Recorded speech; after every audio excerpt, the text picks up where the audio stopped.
నా కుమారుడా, జ్ఞానమును సంపాదించి నా హృదయమును సంతోషపరచుము.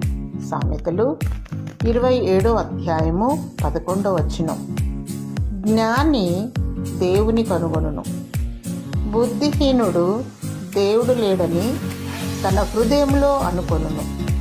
జ్ఞానము గల స్త్రీ తన ఇల్లు కట్టుకొనును.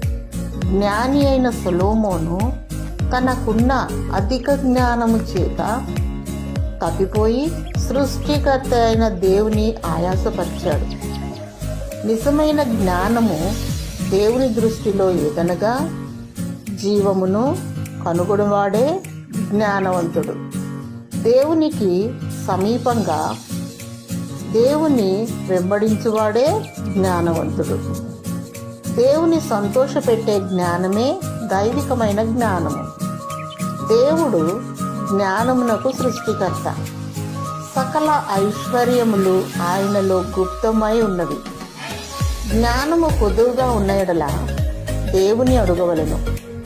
జ్ఞానమును సంపాదించుకొని దేవుని సంతోషపరచు, మహిమపరచు. యేసు ప్రభువును ప్రార్థించినప్పుడు జ్ఞానము గల ఆత్మనిచ్చును. దేవుడు సమృద్ధిగా నిన్ను దీవించునుగాక. ఆమేన్.